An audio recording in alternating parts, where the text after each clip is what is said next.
أنا واحد الشيء وحلا هذا نو آمنات عدنا آمن الدونه مراكن نمبر 1 ما جرتو عالم كلنا كشاك سنة وأنا إيماننا تا وأنا فلقين دونا بإذن الله تعالى تركيا حقيقة ما أنت وعمالين وين وين مركل فيريو تاريخ ذا دقرتا إيو محان كل هاي هقردام ذا أنت كسرتي الله أركايا ما أنت إن تهاي مالين إسوا أفجرنتي أنت أنا أزلت أنا بإذن الله تعالى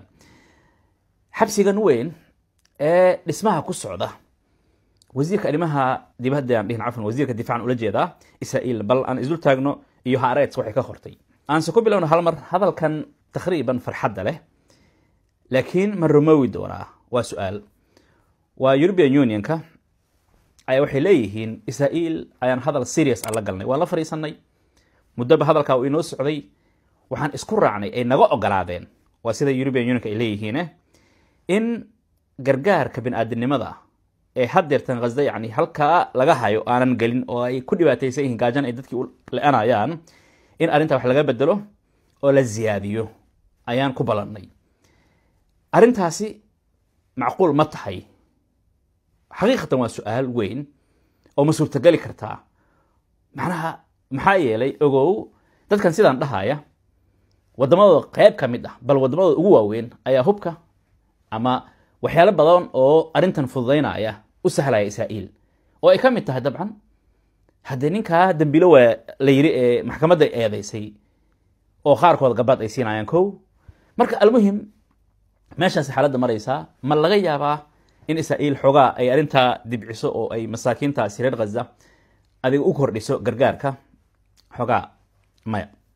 laakiin waa laga yaabi karaa waan arkaynaa insha Allah taala maxaa yeelay u fiirso arintan hada socota say macquul ku tahay gargaarka in loo kordhiyo hadii wasiirkii difaacu hadalkan leeyahay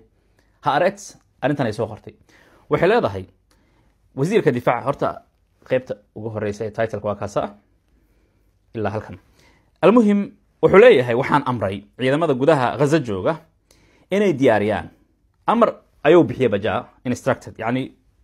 amarku wuu socdaa hooshii way socotaa waana kaasa maxay diyaarinayaan marka in dhinaca iyo rafax ee guriyaha dhulka la simay in laga dhigo teendhooyin adiga qaab xaraq xooti iska dhawaa sidaas marka dhulkii hadda la qodaya teendhooyinka iyo habeenta iyo qaabkii imaabkii kulli waa loo gudbiyay ciidanka hooshaas ay ku jiraan oo amarka u dhacay haareed waxay leedahay marka waa iska saxaafadda ugu weyn ama mid ka mid ah saxaafadaha ugu waaweyn ee ii sheegay wargeysyada ugu waaweyn ee Israa'iil ka soo baxa Trump ma og yahay cidda horta asaga u soo bandhigaysa inuu Nobel Prize ka helo inay tahay isla cidaasi rabta inay fashiliso asaga iyo nabadda uu doonayo maxaa yeelay Netanyahu wuxuu amray wasiirkiisa difaacana uu hadeertan howlgeliyay ciidamada in reer Falastiin Gaza dhinaca iyo Rafax looga dhiso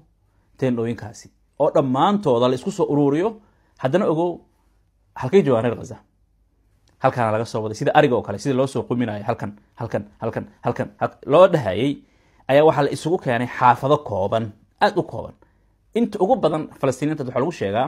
meeshii maalintii ugu horeysay dagaalka uu bilaabanay ee Israa'iil tiri halka waa inay tagaan Mawasi meeshii saxaraha ah meeshii hadda ugu badan ay joogaan aami ugu horeysan waxa la lahay samee ku tahay meeshaas waxba ma yaale waa meel saxare ah laba sano kadib taqriiban ama sanad bar kadib Mawasi meeshii faaruq ahayd saxaraha ayaa tirnoin Israa'iil ka dhistay ay Falastiiniinta ugu badan hadda ay degan yihiin marka tan lama baciidsanayo dad badan sida ay leeyihiin arinta inay suura gasho ta halkaasna uga bixinaa ma kula tahayse inay suura galayso Erdogan anu imaano iyo Turkiga guud ahaan taariikhdooda waxyaalaha weyn ee iska bedeli doona hadii arintan sida ay u dhacday u tahay video kan ka hore waxaan ku soo bandhignay dabcan kuna faahfaahinay Kurdida maanta qayb ka mid ah khaasatan PKK oo hubkii dhigay marka si loo fiiriyo sida u dhan yihiin ma yihiin ama waa qayb ka mid ah su'aalaha ka iman karta laakiin sida u badan yihiin ayaa dabcan lagu tilmaamaya hubka maanta cidii wareejisay aan arkaynay arintan maxay uga dhigan tahay Turkiga waxay uga dhigan tahay wax weyn bal falanqayaashu waxay leeyihiin Turkiga maanta ciiday u tahay Erdogan hadalkiisa la sugaya ogow Turkiga cadowga ugu weyn ee loo sameeyay ma dhahnaa dabcan wadamada marka laga qaybinayo ee Ciraaq ee Suuriya ee maxaan qoray Turkiga ee Iran adiga gumeystaha waagiisa yani Kurdida la jarjaray ujeedal macnaha weena ku jirtay la iskama jarjarin xuduudahan la iskama sameeynin يعني si aanan heshiis u dhicin ummad halkan waxaa jirta kurdi la dhaho waddankana ay ka mid tahay way ku khasbantahay sharcigiisa iyo baasaboorkiisa luuqadiisa ummad kale halkan isla kurdidii weeyaan waxay ku khasbeen waddankan iyo sharcigiisa iyo baasaboorkiisa luuqadooda yani jug meeshaada jog maanta o dhan marka dagaalka inuu socdo war annaga xorriyadaan rabno war ummad badanaan nahay kada maanta o dhan turkiga waxay ku ahayd marka waa maxay laf dhuun gashay ayaga reer galbeedka arrintan ba leeyihiin qayb ka mid a way leeyihiin laakiin say arrintan ku xalliyeen waxay ku xalliyeen hadda waxaad aragtay hadda ka hor waa taan booqday xuduudda u dhexaysa jarmalka belgium iyo netherlands waxaad is leedahay xuduudda un ma ahan xuduudo badanaa booqday dabcan laakiin marka aad fiiriso hal guri oo qaybtan belgium ah qaybtan holland ah ama hal guri oo qaybtan jarmal ah qaybtan belgium ah sidee arrintaa ku suura gashay bal sidee ku suura gashay tusaale ahaan jasiirada Gibraltar la dhaho ee Spain ku dhex taala inuu Ingiriiska leeyahay Ingiriiskana ay dadka degan ay yihiin oo ay dad Ingiriis ay yihiin say ku suura gashay waxay ku suura gashay wax kale ma ahan ujeedada waa in nabad lagu noolaadaa la barwaaqoobaa la shaqaystaa nolosha ay socotaa soo sida ma ahan ha haddee dadka hala siiyo inay hadlaan oo ay dhahaan macnaha annaga dadkaasaan rabnaa ama qoladaasaan rabnaa laakiin halkan waxaa laga dhaadhiciyay ama mentality ku jira waxay tahay yacnihi la xuduudaada weeyaan adaa iskale kada marka siday ahaataba almuhim dadkana way fahmeen siday u noolaan lahaayeen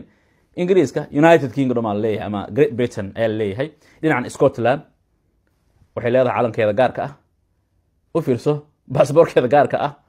lacagteeda gaarka ah inkastoo british pound laisku dhaho guud ahaan laakiin waa lacag ayaga ay madaxdooda ay ku sawiran yihiin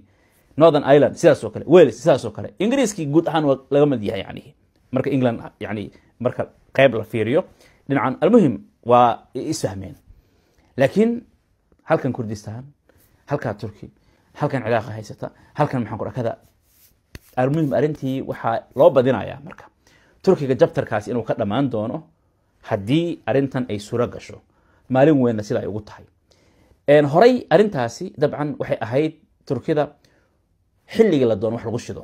maraykankaa taageerayay bal ilaa haddeetan kuwa suuriya maraykankaa taageera waana meesha keliya turkiga ay ka daciifsan yihiin ay haddii ay iswaalwaalaan maraykan iyo kada iyo yurub iyo aynan ugu booteyn karin haddii gudaha waddankaada haddii la qarxin karo oo dad cadow ah